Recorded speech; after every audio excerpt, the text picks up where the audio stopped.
அவர் நல்லாட்சியை கொடுக்கணுங்கிறதா எல்லாருடைய விருப்பம். ஆனால் நல்லாட்சியை கொடுப்பதற்கு அங்கே இருக்கிற சூழலே இல்லாமல் இருக்கு. இப்போ நீங்கள் வந்து விஜய் தனிப்பெரும்பான்மையோடு பெற்றிருந்தால் கூட அவர் வந்து நினைச்சதை கூட செய்யலாம். இப்போ தனிப்பெரும்பான்மையும் கிடைக்கல. 106 சீட்டு சார். இன்னும் 12 சீட்டு தேவைப்படுது இல்லை?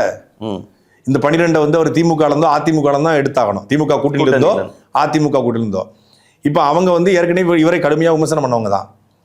இவரை குறித்து விமர்சனம் பண்ணவங்க திமுக பல நேரங்களில் சப்போர்ட் பண்ணிருக்காங்க. இப்போ காங்கிரஸ் அவர் எடுத்துக்கிறாரு. காங்கிரஸ் வந்து தூய கரங்களுக்கு சொந்தக்காரர்களா, ஊழல் கரை படியாதவர்களா, லஞ்ச லாவணியம் பண்ணாதவங்களா, ஈழத்துல 1.5 லட்சம் தமிழர்கள் சாவதற்கு முதன்மையான காரணமானது காங்கிரஸ்காரங்க. கூட்டணிங்கும் போது சில முரண்கள் இருக்கும் சார். அந்த முரண்களை தாண்டி அதற்கு பிறகு நேர்தானே அப்படி கேள்விகள்லாம் எழுதல. இல்ல நீங்க பாருங்களேன், எந்த இடத்துக்கு சாட்டை துரைமுருகன் வந்திருக்கிறாரு. கொஞ்ச நாளைக்கு முன்னாடி வந்து நம்மளுடைய சேனல்லயே வந்து நிறைவு பெற்ற 2 ஆண்டுகள் நிறைவேறுமா விஜயின் கனவுன்னு ஒரு தலைப்புல வச்சிருந்தோம். கிரண் மாடுலேஷன்ல வந்து கேட்டாரே ஆட்சியிலும் மங்கு அதிகாரத்திலும் மங்கு, அதெல்லாம் பாடிலாம் காமிச்சிங்க. இன்னைக்கு வந்து பாருங்க, விஜய் கூட கூட்டணிக்கு வர போராடுற இடத்துக்கு வந்து விஜய் வந்திருக்கிறாரு. அது ஆட்சியிலும் பங்கு அதிகாரத்திலும் பங்குன்னு சொன்னதை வருவாங்க இல்லையா? ஆமாமா, நம்மளை நம்பி சில பேர் வரலாம் இல்லையா, அப்போ அவங்களுக்கு நம்மளை மதிக்கணுமா இல்லையா அப்படிலாம் சொன்னாரு. இப்போ அவர் வந்து மதிச்சாரு அப்படின்னா அவங்களுடைய கட்டுப்பாட்டில் தானே தாவேக்கா போகும். தனித்து விடப்பட்டிருக்காரு. நீங்க இல்லை தனித்தோட கூட்டணி இல்லாமல் தனித்து விடப்பட்டாரு. கூட்டணி இல்லாம ஒருத்தர் எந்த கூட்டணி சப்போர்ட்டும் இல்லாம 106 இடம் ஜெயிச்சிருக்காரு சார்.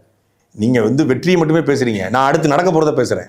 வெற்றி பெற்றாருங்க, தடுக்க முடியாது. வெற்றி பெற்றாச்சு. அடுத்து நடக்க போறது இல்ல. இப்போ ஆட்சியிலும் பங்கு அதிகாரத்திலும் பங்குன்னு காங்கிரஸையோ இல்லை பாட்டாளி மக்கள் கட்சியோ இல்லை கம்யூனிஸ்டையோ இல்லை விசிகாவையோ அவர் அழைக்கிறான்னு வச்சுக்கோங்க. அவங்க கடுமையான டிமாண்ட் வைப்பாங்க.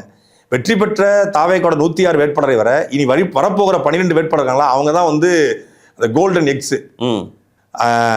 அவங்களுக்கு விஜய் தங்க முட்டை. புரியுது உங்களுக்கு? அவங்க வைக்கிற டிமாண்டுக்கு விஜய் கட்டுப்பட்டு தான் ஆகணும். இப்போ அவங்க என்ன அமைச்சரவை கட்டாலும் அவங்க கொடுத்தாகணும், என்ன டிமாண்ட் வச்சாலும் அதை நிறைவேற்றாகணும். விஜய் சுயமாக ஒரு திட்டத்தை கொண்டு வந்தாலும் கூட அவங்க முட்டுக்கட்டப்படுவாங்க, இது வேணாம்பாங்க. இல்லை வந்து அவங்க சொல்கிறதையும் விஜய் திட்டமாக போட்டாகணும். ஒரு தொழிலாக அவங்கள கேட்டு தான் செஞ்சாகணும்.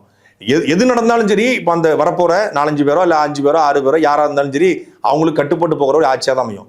ஒன்று பெரும்பான்மையோட ஒரு ஆட்சி அமைக்கக்கூடிய ஒரு ஆட்சி வரணும், இல்லை கூட்டணி ஆட்சியாக வந்து ஏற்கனவே ஜெல்லாகிற ஒரு கூட்டணி வரணும். இந்த மாதிரி தொங்கு வந்து ஆட்கள் அங்கேருந்து எடுக்கும்போது அது என்னவோ மாறினும் பாரா, அது தமிழ்நாட்டு அரசியலுக்கு பேராபத்துன்னு சொல்ல வரேன்.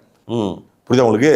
ஒரு வகையில் இது நல்லதும் கூட, ஒரு வகையில் இது பேராபத்தும் கூட. ஒரு வகையில் ஏன் நல்லது அப்படின்னா, விஜயா ஒரு மோசமான திட்டத்தை கொண்டு வர முடியாது, இங்கே வரப்போறவங்க தடுப்பாங்க. நல்லவங்களா இருந்தா. விஜய் ஒரு நல்ல திட்டத்தை கொண்டு வந்தாலும் அவங்க தடுப்பாங்க.